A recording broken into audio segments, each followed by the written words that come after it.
সকালবেলা আমাদের পাশেই থাকি। সকালবেলা ওর ভাগনা আমাদের বাড়িতে যায়, গিয়ে বলে যে এরকম আমাদের বাড়িতে চুরি হয়ে গেছে। তারপর আমরা সবাই মিলে আসি, ডেকে সবাইকে নিয়ে আসি, ভাগনাও থাকে। এসে দেখি যে বাইরের তালাটা খোলা ছিল। তো আমি জিজ্ঞেস করলাম যে বাইরের তালা ভাঙা হয়েছে, বলে না বাইরের তালা ভাঙা হয়নি, পাঁচিল ডিঙিয়ে ঢুকেছে। ঢুকে তারপরে থেকে যে ভেতরে 4-5টা তালা, বেডরুমের তালা সব, মানে যেটা যেটা ঘর ছিল, ইভেন পর্যন্ত মানে স্টোর রুম পর্যন্ত যে তালা ছিল ওই তালাটাও ভেঙেছে। ভেঙে পুরো মানে তছনছ করে দিয়েছে, মানে কিছু মানে মানে গোটা নেই আর, মানে সব মানে যে বাচ্চা ছেলেরা যেরকম ফেলে জিনিসপত্র সেরকম পুরো ফেলে, এক একটা করে জিনিসপত্র ফেলে সব মানে ছড়িয়ে ছিটিয়ে দিয়েছে পুরো। তো বাড়িটা কার? বাড়িটা হলো মানে সন্দীপ মণ্ডল, মহানন্দ মণ্ডল ওর বাবা। তো বাবা উনি কোথায়? উনি তো পুরী গেছে, ঘুরতে গেছে, শনিবার গেছে না রবিবার গেছে, ফ্যামিলি নিয়ে গেছে। আর বাবা মা মানে যে সন্দীপ মণ্ডলের বাবা মা আগে এখানেই থাকতো, এখন ফ্ল্যাট নিয়ে করমতলার ওদিকে থাকে। ওরা এখানে থাকে না মোট কথা, মানে এখন ওরা থাকে মানে ছেলে থাকে, ছেলের বউ থাকে, আর দুটো বাচ্চা থাকে, 4জন থাকে। কি চুরি হয়েছে? আমি ফোন করেছিলাম ওকে যে কি চুরি হয়েছে, আমরা তো বলতে পারবো না ওর বাড়িতে কি ছিল না ছিল। তো ওকে জিজ্ঞেস করলাম, ওগুলো সোনা দানাও ছিল, টাকা পয়সাও ছিল। তারপরে ও আজকে ফিরছে, তারপরে ও সঠিকভাবে কি কতটা কি চুরি হয়েছে ওই বলতে পারবে। আমাদের এটা মানে একদম খুব বাজে লাগছে যে আমাদের এলাকাতে এরকম একটা ঘটনা ঘটে গেল। আজ পর্যন্ত এরকম মানে বাড়িতে ঢুকে এরকম একটা ডাকাতি হয়েছে, এটা চুরি নয়, এটা ডাকাতি বলা যায়। জিনিসপত্র মানে একদম পুরো মানে কি বলবো, মানে কিছু নেই আর। সবার রাত্রিরে এখানে জিনিসপত্র গাড়িতে গাড়ি সব বাইরে থাকে, কোনোদিন কিছু মানে চুরি হয়নি, সাইকেলও কোনোদিন থেকে যায় কারো, এটা পর্যন্ত চুরি হয়নি। আজকে এরকম বাড়িতে ঢুকে ডাকাতি হয়ে গেছে, চুরি নয়।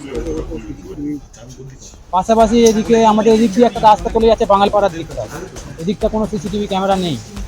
আমাদের এই পেছন দিকটায় ওদিকেও একটা বাঙালপাড়ার দিকে রাস্তা ছিল, এখন বন্ধ হয়ে গেছে। লালটু বাপ্পা বলে আছে, ওদের বাড়িতে একটা সিসিটিভি ক্যামেরা লাগানো আছে, ওটা দেখলে ওদিক দিয়ে যদি যায়। এটা কোন জায়গা? এটা হলো সোমেন স্মৃতি সংঘ ক্লাবের মানে পাশটাই, ভি রোড, সোমেন স্মৃতি সংঘ ক্লাব, সদুয়াপাড়া। আপনার নাম? আমার নাম বাবলু সিং, আপনারা কি এখানে করেন? আমার পাশেই বাড়ি। মামারা তো এখানে নেই, ঘুরতে গেছে। মামারা এখানে ছিল না, ঘুরতে গেছে। আমি এখানে এসেছি মাছকে খাওয়ার দিতে, অ্যাকোরিয়াম। আমি এসে বাইরের দরজাটা খুলেছি, যেমন তালা দেওয়া থাকে, খুলে দেখছি ভেতর দরজাটা খোলা আছে। আমি দেখছি খুলে গেছে নাকি, তারপরে দেখছি তালা কেটেছে।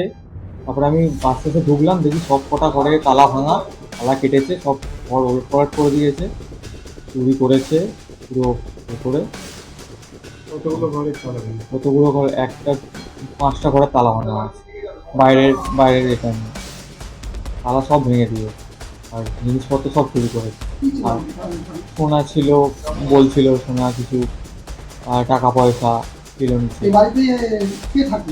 মামা থাকে, মামার ফ্যামিলি থাকে। তারা কোথায়? তারা পুরীতে গেছে, বেড়াতে গেছে।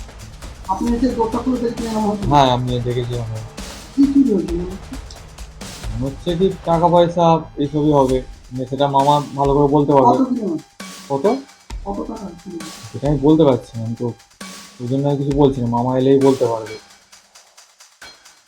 মামাকে জানিয়েছি? মামাকে তো জানিয়েছি, মামা তো ফিরছে। আমার সঙ্গে? হ্যাঁ হ্যাঁ, আমার জানিয়েছি? থানায় জানিয়েছি, থানায় জানিয়ে তো এলাম আমি। আসছে বলে ওদের লোক ইনভেস্টিগেট করতে হবে। মামার নাম কি? সন্দীপ মণ্ডল, আর বাড়ি?